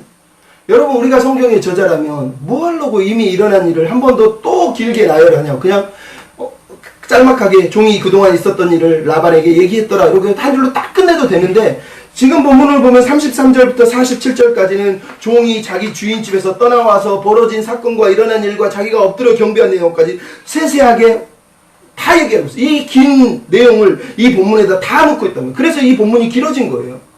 왜 유대인들은 이렇게 쓸데없는 반복의 문학적인 양식을 쓰냐고요. 유대인의 문학 형식이 바로 이거예요. 반복을 했다는 얘기는 그 내용이 중요하다는 거예요. 그 내용이 강조하고 있는 게 있다는 거예요. 그 내용이 강조하고 있는 게 뭡니까? 하나님이, 하나님, 나의 주인이 섬기는 하나님이, 나의 주인과 언약을 맺으신 하나님이 그 헤세드와 그 성실하심으로 나를 여기까지 인도하신 겁니다. 내가 한 게 아니고 하나님이 하셨다라는 걸 지금 강조하고 있는 거란 말이죠. 더 놀라운 게 뭡니까? 이 사람이 고백한 내용 중에 49절이 나온다는 거예요. 우리 같으면 이런 얘기 할까요? 주인이 말하기를 당신의 여자가 데려오지 않으면, 49절이네, 죄송합니다. 여자가 따라오지 않으면 어떻게 할까요? 라는 단어에 대해서 언급을 하면서 따라오지 않으면 48절이군요. 48절인가요? 갑자기 생각이 안 나냐? 따라오지 않으면 41절이네요. 따라오지 않으면 그냥 상관하지 마라 라고 했다는 언어까지 41절에 세세하게 언급을 하고 있다는 거예요. 그러면 이 종이 얼마나 지금 신중하게 세심하게 그리고 심각하게 이 내용을 지금 언급하고 있는지를 기억할 필요가 있는 거예요. 우리 같으면 그런 얘기 안 하죠. 왜 부정적인 언어를 얘기하겠어요? 근데 이 종은 믿습니다. 이게 하나님의 일이지, 하나님의 허락한 맡긴 사명이지 자기의 감정으로 지금 끌고 갈 내용이 아닌 거예요. 그래서 당신 딸이 안 온다면 나는 간다. 왜? 하나님 뜻이 아니라고 나는 믿으니까. 하나님 인도하신 게 아니라고 믿는다. 이 얘기를 하고 있는 거잖아요. 그리고 49절에 이 종이 고백하잖아요. 당신도 하나님이 그러셨던 것처럼 인자와 진실함, 헤세드와 에메트를 내 주인에게 대접하시려면 지금 알게 해주십시오. 그렇지 아니할지라도 나는 상관없습니다. 안 알려주고 아니면 그게 아니라고 말해도 나는 상관없다. 떠나겠다. 이 얘기를 지금 하고 있는 거랑 똑같은 거예요. 여기에 아브라함과 아브라함의 종이 보여주고 있는 믿음의 사명의 한계와 그 책임 그대로 드러나잖아요. 그는 자기가 해야 될 일에 선을 넘지 않아요. 하나님이 말씀한 대로, 주인이 말씀한 대로 여자가 온다 그러면 하나님이 인도하셨구나. 오지 않는다 그러면 그래요. 놔두고 그냥 떠나야 되는 거예요. 아브라함도 그렇게 믿고 있고 이 종도 그렇게 믿고 있다라는 거예요. 그럼 이 본문 속에 들어가고 있는 종의 신실한 모습을 보십시오. 얼마나 충성스럽습니까? 얼마나 열정적이냐는 거예요. 본질을 흐리지 않고 사심이나 명예나 누림이나 혜택을 구하지 않고 오직 그 사명에만 최선을 다하고 있는 모습. 이게 리처드 백스터가 쓴 참목자상의 내용 아닙니까? 우리가 하나님을 믿는다면, 우리가 주의 종이라면 대체 우리는 어떻게 사역해야 됩니까? 이 종이 그 모습을 보여주고 있어요. 세 번째로 리브가를 생각해 보십시오. 비올라와 같이 투박한 모습의 리브가지만 리브가는 오늘 본문에서 얼마나 성실합니까? 세상에 낙타 10마리에게 물을 주면 한 마리가 95리터를 보통 먹는데 10마리면은 950리터예요. 종까지 먹이십시오. 우리 1.5리터 물 마시라고 바로 먹이면 죽으려고 그럴 거 이걸 왜 내가 1.5리터나 마셔. 근데 낙타가 95리터를 한 마리가 보통 마셔요. 더웠으면 100리터를 더 마셨을 거 아니에요. 이 여자가 이게 무슨 얘기를 하고 싶은지 알겠어요? 아브라함이 주의 사자를 만났을 때 하나님이 시키지도 않았는데 막 뛰어가지고 양 잡고 소 잡고 막 우유 만들고 빵 만들고 그 엄청난 양을 만들잖아요. 리브가 지금 하고 있는 게 아브라함하고 똑같은 열정이에요. 누군가를 만나서 대접을 하는데 그냥 단순하게 했다 하고 자기가 할 수 있는 것만 하는 게 아니라 그보다 더한 것을 지금 하고 있는 거예요. 이게 왜 중요하냐? 오늘 본문에 등장하고 있는 리브가의 신앙은 단호한 여인이라는 거예요. 투박하지만 강렬한 인상을 다져주고 있죠. 그게 바로 우리가 읽고 있는 58절에 나오잖아요. 왜? 리브가가 종을 만나고 나서 종이 자기 어머니 동생에게 아버지에게 아니 오빠에게 얘기를 다 한 걸 듣고 나서 지금 종과 가족들이 싸우고 있어요. 어떤 갈등을 합니까? 종은 내일 당장 떠나겠다고 하고 부모는 내 딸인데 열흘만 더 머물게 하라고 얘기를 하잖아요. 근데 58절에 그럼 리브가한테 물어봅시다. 그랬더니 리브가가 했던 말이 뭐라고요? 대답하되 가겠나이다. 가겠나이다. 놀랍지 않습니까? 아무 기도도 없고 그동안 무슨 꿈을 꿨고 무슨 배우자를 상상하며 살았는지 모르겠지만 오늘 보면은 그런 내용에 관심이 없어요. 그냥 이 여자는 가겠다고 결단했다는 거예요. 왜 이게 중요합니까? 여러분 오늘 본문을 읽으면서 수많은 학자들이 리브가를 가르쳐서 그래서 여자 아브라함이라고 얘기하는 거예요. 여자 아브라함. 왜? 오늘 본문에서 왜 아브라함이 자기 고향 땅에서 이삭의 아내를 구하고 있는지 이유를 몰랐는데 그 이유가 이제 드러나고 있는 겁니다. 그것이 아브라함이 의도했든 아니면 하나님이 그냥 준비하셨든 결론은 똑같은 거예요. 뭐? 아브라함은 아브라함 스스로 본토 친척 아비집을 떠나서 하나님의 부르심 앞에 순종하며 나왔잖아요. 근데 리브가도 아브라함과 똑같은 믿음으로 한 번도 만난 적 없는 이삭, 한 번도 본 적 있는 아브라함과 이삭의 얘기를 들으면서 지금 하나님의 명령을 따라서 가겠습니다 하고 결단하고 따라가고 있다라는 겁니다. 안 따라가면 자기 안정적이고 편안한 보장된 삶에서 부모 밑에서 행복하게 살 수 있잖아요. 근데 한 번도 만나본 적이 없는 이삭, 물론 뭐 종의 얘기를 들었으니까 뭐 그 종이 어떻게 그 집이 살고는 대강은 알고 있지만 오늘 본문의 핵심은 바로 그거라는 거죠. 아브라함이 구하고 있는 건 아브라함이 보였던 그 믿음, 자기가 결단했던 하나님의 말씀만 듣고 따랐던 그 순수한 믿음을 가진 여인이 있을까? 오늘 본문이 있었다라는 거예요. 아브라함처럼 당당하게 부모, 친척, 본토, 아비집을 떠나서 하나님께로 하나님의 명령을 따라서 갈 바를 알지도 못하는 곳을 향하여서 한 번도 가본 적이 없는 미지의 세계를 향하여서 담대하게 모험을 하고 있는 여자의 모습을 보여주는 거예요. 마치 마리아에게 예수님 천사가 나타나서 너 임신할 거야 그랬더니 마리아가 돌돌 떨다가 마지막에 주의 계시옵정이 주의 말씀대로 될니이다 그러면서 아멘 했던 거하고 똑같은 거란 말이죠. 제자들의 모든 걸 버리고 따라와 그랬더니 네 그러면서 따라가는 거하고 똑같은 모습을 이 여인이 보여주고 있단 말이죠. 더 놀라운 건 60절이잖아요. 60절에 뭐라고 그럴까? 리브가의 부모가 하는 말이 우리 누이여 천만인의 어미가 되고 네 씨로 원수의 성문을 얻게 될 것이다. 여러분 왜 이 구절을 갑자기 이것도 이방인의 입으로 이것을 기록해 놓게 하겠습니까? 창세기 22장 17절 18절에 하나님께서 이삭에게 준 비전과 꿈이 그거잖아요. 네 씨로 천만인의 복이 받게 하고 네 씨가 대적의 문을 얻을 것이라는데 그 이삭하고 똑같은 비전과 똑같은 신앙의 꿈을 지금 하나님이 이 리브가에게 허락하셔서 두 사람이 똑같은 비전으로 지금 만나고 있는 걸 보여주고 있는 겁니다. 결국은 이 내용의 텍스트의 핵심은 두 사람이 어떤 조건을 제시하고 어떤 배우자를 꿈꾸며 만나고 있다고 얘기하는 거 있는 것이 아니라 하나님이 앞서가셔서 여호와 이레 하나님이 당신의 언약적인 꿈, 축복을 물려주기 위해서 예비하시고 준비하신 그 일들이 어떻게 벌어지고 있는지 이 각 연주자들이 연주하는 그 상황 속에서 하나님이 어떻게 일하셔서 이 일들이 진행되고 있는지를 우리로 보게 하고 있다는 거죠. 우리에게 필요한 건 이 리브가의 마음이에요. 그가 단호했던 이유는 아무 조건, 아무 이유가 없어. 단 하나 하나님의 명령이었다는 것. 하나님의 부르심이었다는 것. 종의 얘기를 다 듣고 하나님의 부르심이 있구나. 하나님의 인도하심이 있구나. 하나님이라는 분이 살아계시구나. 그걸 믿고 지금 아브라함처럼 아멘하면서 자기 고향을 떠나고 있는 겁니다. 마지막으로 여러분 오늘 본문에서 이삭이 나오고 있습니다. 이삭의 신실함은 말 그대로 고요하고 조용한 사람입니다. 그는 보면은 62절에 부엘라의 로이에서 거하다가 돌아왔다고 말합니다. 무척 의도가 심각하다는데요. 심오한 의도를 가지고 있죠. 왜? 부엘라의 로이라는 것은 말 그대로 하갈이 하나님을 만나서 죽기 전에 광야에서 만난 하나님께 붙여준 이름, 나를 감찰하시는 하나님의 셈이 부엘라의 로이잖아요. 지금 이삭이 계속 묵상하면서 기도하고 부엘라에 거하면서 다시 들로 돌아오기까지 그 과정이 부엘라의 로이에서 돌아왔다고 말하는 게 무슨 얘기입니까? 하나님이 지금 이삭을 향한 계획들을 하나님의 뜻과 계획 속에서 감찰하신 하나님이 지금 끌고 가고 있다는 걸 다시 한번 보여주고 있잖아요. 뿐만 아니라 이삭이 뭐하고 있습니까? 그는 들에서 묵상했다라고 63절에 얘기하면 스하우라고 하는 이 단어는 성경에 단 한 번 등장하지만 무엇을 묵상했겠습니까? 어머니를 여의고 나서 아버지와 떨어져서 부모를 떠난 사람이 자기 인생을 향한 하나님의 꿈과 하나님의 비전 앞에서 자기 삶을 준비하고 있는 거하고 똑같은 거예요. 창세기 2장의 내용이 그대로 언급되잖아요. 부모를 떠나 한 몸이 되라고 그랬는데 지금 이삭은 이미 부모를 떠나서 자기 홀로 네베그라는 사막에 살고 있는 거예요. 이 텍스트가 무엇을 말하는지 보여주는 거죠. 마지막으로 사라의 장막에서 주어진 사랑과 위로를 보십시오. 67절을 보면 리브가를 인도하였더니 그가 사라의 장막으로 드리고 이제는 사라를 이을 언약의 여주인이 되었다는 얘기죠. 그를 사랑하였으니 말 그대로 이에 처음으로 등장하는 아하브라고 하는 동사, 감정적인 사랑, 낭만적인 사랑이 등장하고 있어요. 언약의 여주인뿐만 아니라 언약의 사람이지만 정말로 감정적으로 열정적으로 사랑할 사람으로 사랑하고 있다는 거예요. 그리고 나서 나오는 게 위로함을 얻었더라. 나함이라고 하는 단어를 쓰고 있어요. 여러분 이 본문이 강조하고 싶은 게 뭐겠습니까? 결국은 창세기 2장에 보면 하나님이 그랬습니다. 내가 이 여자를 주는 이유는 너에게 돕는 배필이 필요하다. 에젤은 네게드. 돕는 배필이 에젤은 말 그대로 옆에서 도와주는 사람, 옆에서 필요한 것을 도와주고 영적인 필요를 채워주고 위로해주고 공급해주는 사람이에요. 네게드 반대편에서 내 얼굴을 마주보고 있는 사람이라는. 즉 말 그대로 하나님의 창세기 2장에서 말씀했던 그 내용을 다시 언급하고 있는 거예요.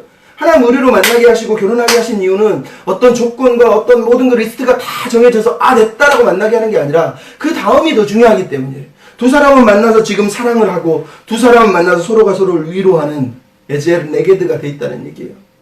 여러분 이 본문을 우리가 결혼 텍스트로 읽고 싶다면 이렇게 읽어야 되는 거예요. 하나님이 누군가를 만나게 하시는 건 내 조건과 내 목적과 내 기도에 응답해 주는 게 아니라 그것을 통해서 하실 일이 있기 때문인 거예요. 오늘 본문의 내용은 아브라함의 기도를, 종의 기도를 하나님이 다 들어줬다고 말하고 있는 것이 아니라 하나님 당신의 계획과 뜻을 지금 다 이루시고 계시다는. 아멘. 종의 기도는 그 중에 한 부분일 뿐이지 전체가 아니라는 거예요. 여러분 그러면 오늘 본문을 읽으면서 우리가 생각할 게 뭐예요? 종의 자세, 부모의 사명 똑같습니다. 아브라함의 기도의 내용, 종의 기도의 내용이 뭡니까? 자기의 언약의 후손에게 자기의 믿음의 유산을 물려주기 위해서 애쓰고 힘쓰고 있는 겁니다. 그래서 이 믿음의 유산을 물려주기 위해서 똑같은 믿음의 크기와 동일한 믿음의 신앙의 열정을 가진 한 여인을 하나님이 예비하셨고 만나게 하신 걸 보게 하고 있는 겁니다. 우리가 우리 후손을 준비하고 우리 다음 세대를 준비한다는 건 더 큰 교회에 내가 물려줄 큰 세습적인 교회 아니면 무슨 재산 무슨 뭐 이런 게 아니라 똑같은 믿음의 열정을 가지고 살아갈 사람을 하나님 만나게 해주십시오. 그 믿음의 사람을 내가 만나서 믿음으로 하나님 나라를 위해서 함께 연합하고 육체적으로 영적으로 연합하고 사랑하며 위로하며 하나님의 꿈을 위해서 나아가고 싶습니다. 이렇게 기도해야지 그것만 해도 되는 겁니다. 저게 하나님 뜻이에요? 아니 저 사람을 만났는데 이게 뜻인지 아닌지 모르겠어요. 좀 죄송하지만 성경은 그런 걸 우리에게 요구하지 않습니다. 물론 그렇다고 해서 그 기도를 하지 말라는 건 아니에요. 하고 싶으면 하세요. 백마차 남자를 주시고 어디 4번 출구에서 꼭 그 남자를 만나게 해주시고 머리가 긴 여자 짧은 여자가 좋습니다. 이런 기도 하고 싶으면 하시라고. 근데 하나님이 그런 기도 응답하시는 분이냐고요. 그건 유치한 겁니다. 유치한 거예요. 그런 응답해도 자기 감정이 그렇게 기도 응답받고 헤어진 사람이 이 땅에 너무너무 많습니다. 처음 만났을 때 나 하나님 뜻으로 만나서 응답해 주셨다 그런 사람들이 나중에 싸우고 헤어지고 이혼하는 사람이 너무 많아요. 왜? 내 조건으로 만났잖아요. 내가 원하는 상대를 만났잖아요. 하나님이 준비하신 사람을 만난 게 아니라 하나님이 원하는 믿음의 사람을 만난 게 아니라 내가 기대하고 내가 원하는 내가 편하고 내가 행복하고 내가 좀 괜찮게 살 사람을 만나니까 그 일이 벌어진 거 아닙니까? 물론 제 말에 반대할 사람도 있겠지만 상관없습니다. 네. 저는 오늘 본문을 읽으면서 성경은 그렇게 얘기하고 있다고 믿습니다. 제가 저번에도 한번 얘기했지만 대전에 가면 제가 아는 권사님 아들이 있습니다. 의사예요. 의대를 다니고 의사가 됐죠. 근데 부모가 맨날 자매를 소개시켜주는데 어느 날에 열이 받아가지고 자기 부모님한테 다시는 교회에 장로 딸이니 무슨 권사 딸이니 소개시켜주지 말라고. 왜 그래? 그랬더니 내가 만나봤는데 다 하는 짓거리가 하나님 믿는 사람이 아니야. 그냥 돈은 얼마 보세요. 앞으로 계획은 뭐세요. 얼마나 잘 살지 자기 인생이 편할지를 고민하면서 물어보더라는 거예요. 결국은 어머니가 아니면 교인들이 소개시켜준 이유도 너는 의사니까 나는 무슨 정치인 딸, 무슨 사장님 딸, 뭐 이런 식으로 그냥 조건을 소개시켜주고 있는 거지. 그 사람이 믿는 사람이 얼마나 믿음이 신실한지를 가지고 자기한테 소개시켜주지 않더라는 거예요. 그래서 그게 분노가 자기 부모한테 그렇게 얘기한 거예요. 그럼 그 청년의 말을 들으면서 저는 진짜 많은 생각을 했습니다. 맞죠? 우리는 하나님 앞에서 우리의 삶을 돌아봐야 됩니다. 오늘 본문의 4명의 연주자가 연주를 했습니다. 각기 다른 방식으로 다른 소리를 내고 있지만 결국은 하나의 곡을 연주하고 있습니다. 그게 뭡니까? 하나님께서 우리의 삶을, 언약의 백성의 삶을 인도하시는 얼마나 신실하신 하나님인지를 보라는 겁니다. 아브라함의 기도대로, 아브라함의 믿음대로, 종의 기도대로, 리브가의 열정대로, 이삭의 묵상대로 하나님이 이들을 다 사용해서 하나님의 목소리로 하나님의 신실하심을 찬양하게 만들잖아요. 그래서 하나님을 믿지 않는 라반과 부두엘이 50절에 뭐라 그럽니까? 이 모든 일이 여호와께로 말미암았으니 우리가 가부를 말할 수 없노라. 51절에 리브가가 당신 앞에 있으니 데려가라. 여호와의 명령대로 다 이루어진 거다. 여러분, 이방인의 입을 통해서 하나님이 지금 이 본문의 핵심 주제를 얘기하고 있어요. 이 모든 일은 하나님의 계획과 하나님의 은혜 안에 신실하게 하나님이 일하신 역사의 내용이, 다바르라고 하는 명령대로라고 하는 이 히브리어 단어는 다발이에요. 다바르라는 말은 말씀, 일이란 뜻이에요. 하나님 말씀하시고 행위하시는 화행론이라고 말하는 그 내용을 그대로 여겨요. 하나님은 자기 계획대로 말씀하신 대로 지금 일하고 계시고 역사하셔서 이것을 다 준비했다고 말하고 있잖아요. 아브라함은 자신의 나머지 생을 최선을 다해서 신실하게 변함없이 하나님을 신뢰하는 언약 백성으로 지금 나아가고 있고, 아브라함의 종은 주인의 명령대로 믿음대로 충성스럽게 사명을 감당하고 있고, 리브가는 정말로 온화하고 친절해 보이지만 때로는 과감한 믿음으로 하나님을 향한 믿음의 몸을 떠나고 있고, 늘 온유하고 조용한 순종하는 이삭은 말 그대로 주도하지 않고 조건을 내걸지 않고 모든 일을 감찰하신 하나님께 모든 걸 다 맡겨드린 채 하나님의 위로하심에 잠잠히 나아가고 있잖아요. 이 네 사람이 다 다른 모양의 신앙이지만 똑같은 목소리를 내는 거예요. 하나님은 신실하시다는 거예요. 하나님은 우리 인생을 매일마다 인도하시고 주관하고 계시다는 거예요. 우리에게 필요한 건 이 모든 일이 여호와로 말미암았으니 우리가 가타부타 말할 수 없다라고 말하는 그 믿음인 거예요. 우리는 받아들이고 우리는 수용하고 그 신실하심을 믿고 신뢰하며 살아가야 되는 거예요. 오늘도 하나님은 당신의 언약적 비전을 위해서 일하고 계시고 그것을 위해서 인애와 성실하심으로 사랑하심으로 우리를 인도하시고 계시단 말이죠. 아멘. 그분을 따라갈 때 오늘 본문에서 계속 강조하고 있는 평탄한 길, 형통한 은혜가 주어지는 거예요. 찰나으라고 하는 단어. 이 단어는 요셉에게, 다윗에게 쓰인 단어예요. 뭐죠? 감옥에 있어도 여호와께서 형통하게 하셨더라. 다윗이 사울이 자기를 죽이려고 할 때도 형통하게 하셨더라. 이 형통은 말 그대로 만사가 잘 됐다고 얘기하고 있는 것이 아니라 하나님의 계획이, 하나님의 역사가, 하나님의 뜻하신 일들이 그대로 이루어지고 있다는 얘기예요. 하나님과 함께함으로 누리고 있는 평안함을 지금 말하고 있단 말이죠. 이게 이 본문의 핵심이라고 저는 생각합니다. 그럼 제가 처음 시작할 때 베토벤의 현악사중주 14번에 대해서 언급을 하려다 안 했는데, 현악사중주 14번은 보통 현악사중주들은 대부분 4악장으로 끝납니다. 근데 베토벤의 현악사중주 14번은 7악장으로 되어 있어요. 전체 시간이 40분이 넘습니다.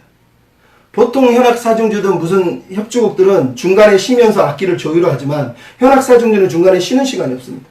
그래서 40분 동안 한 번 조율하는 으로 계속 마지막까지 가야 돼요.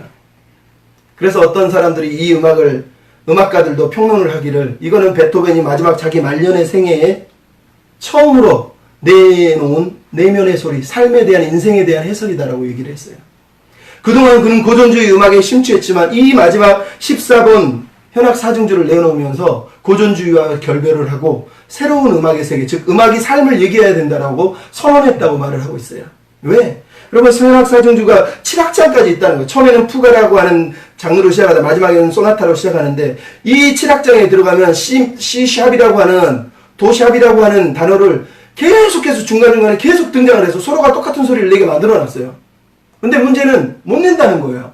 현악을 연주하는 사람이 다 그 얘기합니다. 바이올린이든 비올라든 첼로든 이게 한 10분을 하는 우리 기타는 그나마 좀 낫지만 음이 풀어진다는 거예요. 조금씩. 그러면 조율이 틀어지고 불협화음이 나요. 그래서 다른 현악 연주들은 중간중간에 쉬면서 음을 조절할 수 있는데 얘는 40분 동안을 쭉 가야 되니까 중간에 음이 틀어지는 거예요. 베토벤이 말하는 거예요. 왜냐면 베토벤 그 당시 왕정체제를, 이 독재체제를 거부했고 공화정, 모두가 함께 살아가는 세상을 꿈꿨거든요. 이 음악에 그게 서려 있는 겁니다. 서로 불협화음이 일어날 때 에이씨 끝내. 그리고 모든 걸 끝장낼 것이냐. 불협화음이 일어나는 그 순간에도 서로의 음성을 들으면서 다른 소리지만 서로가 서로를 조율하고 맞춰가면서 예민한 소리에 자기 음을 낮춰가면서 그렇게 하나를 내면서 마지막까지 하나의 곡을, 하나의 음악을 만들고 끝낼 것이냐. 아니면 내가 오라! 나만 맞아! 그러면서 1번 바이올린만 계속 자기 소리를 내고 나머지 사람들 기가 죽어서 살게 할 것이냐. 어떻게 할래? 이게 베토벤이 현악사중주 14번을 향하여서 품었던 마음이라고 많은 음악 해석가들이 얘기를 하더라고요. 제가 음악을 뭘 알겠어요? 하지만 이 얘기를 들으니까 너무너무 많은 생각을 하게 되더라고요. 여러분, 우리에게 맡겨진 소리가 그래요. 나에게 주어진 삶이 있고, 정 목사님, 문상규, 전사, 그러고 우리도 4명이네? 저기 리브가도 있네? 여러분, 우리 각자가 다 연주자가 돼서 우리의 소리를 내고 있는 거예요. 그게 때로는 불협화음처럼 보이고, 때로는 불안해 보이고, 안 보이고, 앞이 안 보이고, 캄캄해 보이잖아요. 근데 우리가 믿는 건, 우리를 하나로 만드는 건 하나님의 신실하시죠. 아멘. 하나님이 우리를 끌고 가잖아요. 하나님이 인도하고 계시잖아요. 그거를 믿는 것 외에는 신앙에 답이 없는 거예요. 그럼 마지막 간증 비슷한 이야기를 하고 마쳐요. 제 간증은 아닙니다. 여러분, 2001년부터 2007년 동안에 어떤 사람이 딸이 16살이 된데 16살인데 그 전에 2001년부터니까 이제 초등학교 때부터 암이 걸려서 투병을 하다가 16살 중학교 3학년 때 죽어요. 너무 슬프죠. 하나님 앞에 막 기도하면서 하나님 제발 한 번만 더 기회를 주세요. 내 딸 좀 살려주세요. 이렇게 기도를 했어요. 근데 딸이 낳을 기미가 보이잖아요. 그렇게 기도하고 마지막에 딸 옆에 앉아서 하나님 딸하고 얘기할 수 있는 은혜를 베푸세요. 딸이 안 죽고 한 2시간 동안을 서로 대화 같은 대화를 하는 거예요. 물론 딸이 듣기만 하지만 내가 너를 사랑한다. 하나님 이 땅에 너를 보내줘서 너무 고맙다. 16년 동안 나와 함께 해주셔서 고맙다. 너무 감사해. 이러면서 막 사랑의 언어를 베풉니다. 그리고 꼭 안아주고 딸이 숨을 거둡니다. 이 사람이 낮엔 해처럼 밤엔 달처럼 일어나 걸어라. 오 신실하신 주를 만든 채용도 간사해요. 그렇게 딸을 보내고 간증을 하면서 오 신실하신 주를 찬양을 하더라고. 하나님 한 번도 날 실망시킨 적이 없다. 그는 이후로도 나를 떠나지 않을 거다. 오 신실하신 주. 오 신실하신 주. 아멘. 여러분 누가 그 고백을 합니까? 하나님을 믿는 사람이, 진짜 언약의 백성이, 하나님이 진짜 신실하다고 믿는 사람이 그런 고백을 할 수 있는 거 아닙니까? 여러분 계시록 요한계시록 19장 11절에 보면 이럽니다. 또 내가 보니 하늘이 열린 걸 보니 보라 백마를 탄 사람이 있으니 그의 이름은 충신이요 진실이라. 여러분 충신이라는 단어는 피스토스 신실함이라는 얘기. 진실이라는 단어 알레디노스. 이것도 히브리어로 얘기하면 진실하다, 성실하다, 충성스럽다는 뜻이에요. 예수님이 마지막에 백마를 통해서 오셔서 이 땅에 오셨을 때 보여주고 있는 예수님의 이름은 신실하심, 진실하심, 성실하심, 변함이 없으심이라는 거예요. 여러분 믿으십니까? 아멘. 믿어야 됩니다. 여러분 이 찬양을 우리가 드리잖아요. 은혜 아니면 살 수가 없어요. 왜? 우리가 어떻게 크신 계획을 다 보고 할 수 있겠습니까? 우리가 할 일은 아주 작은 거에도 신음하는 우리가 그럼에도 또 버티고 또 견디고. 왜? 하나님 신실하시니까. 내가 은혜마저 없으면 은혜 하나님마저 버리고 살면 내가 어떻게 사냐고요. 아멘입니다. 은혜입니다.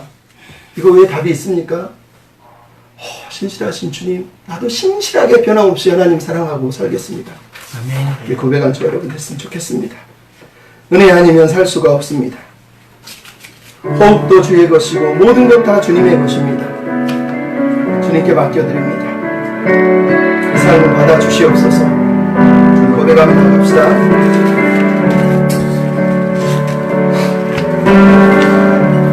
은혜 아니면 살아갈 수가 없네.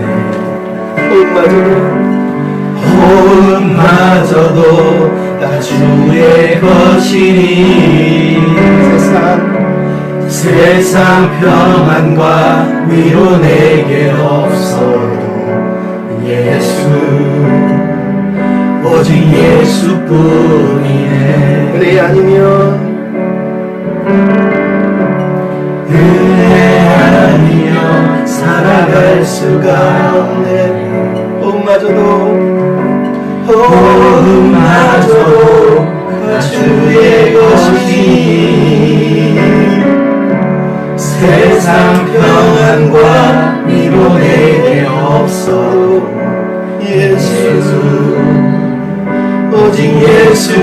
예수뿐이네. 그 신교회 그 신뢰에 다 볼 수도 없고 작은 고난에 지쳐도 주님께 묶인 나의 모든 삶 버티고 견디게 하시네. 그 신교회 그 신뢰에 다 볼 수도 없고 작은 고난에 지쳐도 주께 맡긴 나의 모든 삶 버티고 견디게 하시네. 은혜 아니면 살아갈 수가 없네. 나의 모든 것 다 주께 맡기니 참된 평안과 위로 내게 주신 주 예수 오직 예수뿐이네. 여러분, 아브라함과 종과 리브가와 이삭의 삶을 봅니다. 하지만 우리의 삶이 꼭 종이 기도한 것처럼 늘 그렇게 내가 원하는 대로 이루어지지는 않습니다.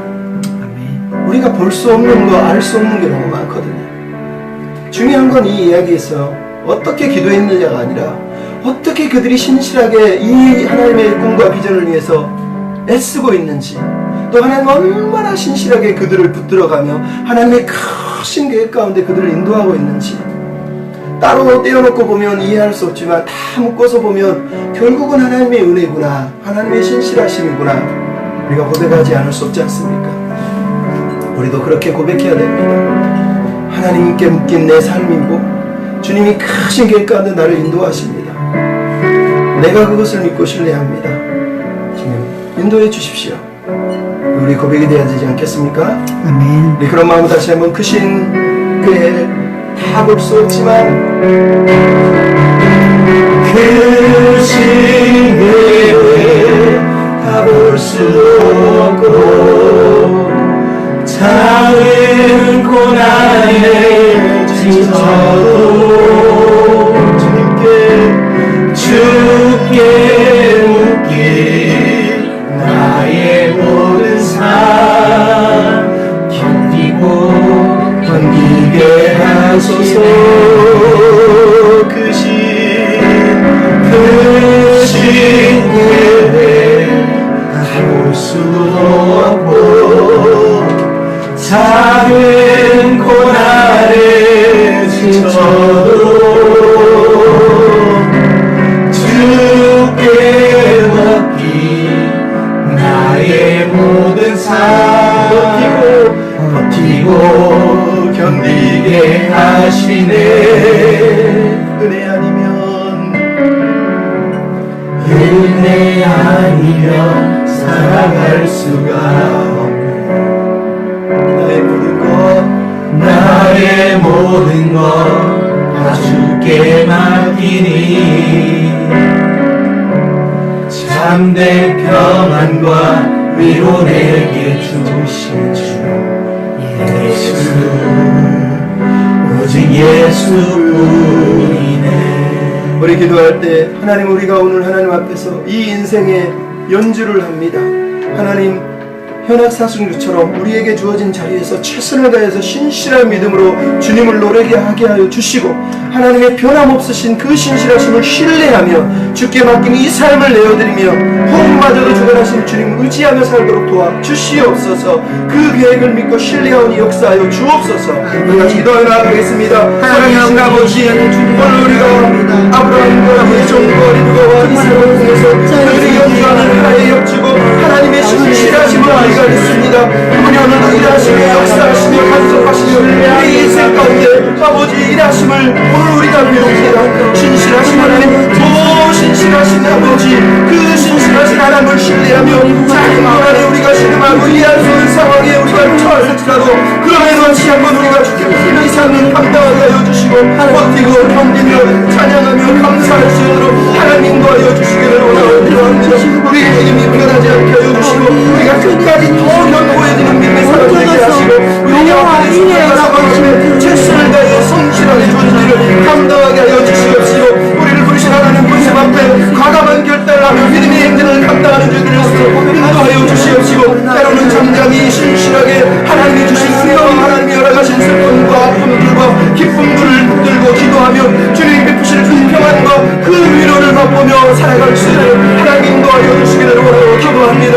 이 언약의 백성들이 믿음의 백성들이 이 길을 걸어가는 동안 우리를 인도하시는 하나님 우리 삶을 이끄시는 하나님 여전히 신실하시게 일하시는 그 하나님을 붙들고 신뢰하며 나아갈 수 있게 하여 주시고 이 작은 일을 향하여서 이 각 사람을 향하신 하나님의 뜻과 계획들을 다 이루어가 주셔서 오직 은혜 안에 감사하며 은혜하고 고백하며 살게 하여 주시기를 원하고 기도합니다. 아버지 그 신께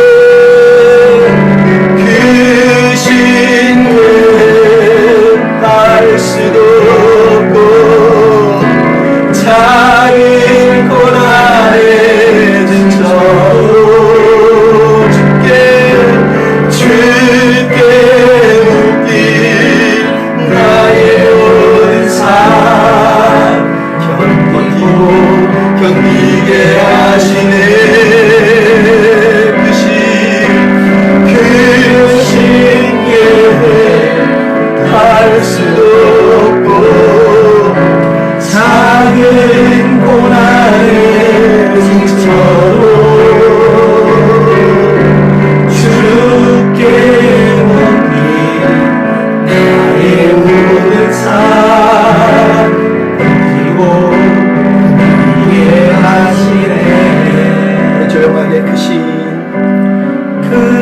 신께 할 수도 없고 작은 고난에 지쳐도 주께 묻기 나의 모든 삶 버티고 견디게 하시네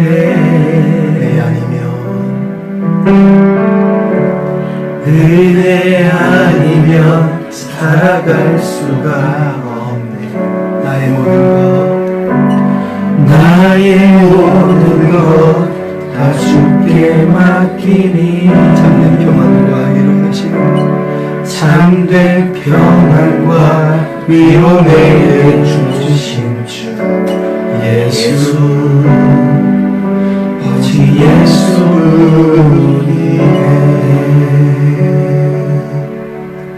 예수뿐이네. 사랑하는 하나님, 신실하신 하나님, 우리가 하나님을 신뢰합니다. 우리도 신실하게 하나님 앞에 믿음의 연주를 감당하며 믿음의 길을 걷게 해 주시옵소서. 우리에게 허락하신 은혜가 얼마나 큰지, 얼마나 그 사랑이 크고 넓고 풍성한지를 잊지 않게 하시고 날마다 감사하며 살게 해주시고 은혜로다 은혜로다 고백하는 저희들 되게 해주시옵소서. 아멘. 오늘도 우리가 감사하여 드린 예물과 우리 기도와 우리의 신음과 우리의 땀과 우리의 갈등까지 다 올려드리오니 하나님 받으시고 흠양하시며 아버지의 선하신 아버지의 신실하신 은혜 안에 우리를 세우시고 그 역사하심을 따라 살아가도록 우리를 더 강하게 붙잡아 세워주시옵소서. 아멘. 작은 교회를 축복하시고 사랑하는 백성들을 위로하시고 주님 안에서 날마다 참된 평안과 위로 맛보는 저희들 되도록 오직 예수뿐임을 고백하며 살도록 우리에게 은혜를 더하여 주시옵소서. 아멘. 감사하며 예수님의 이름으로 기도합니다. 아멘.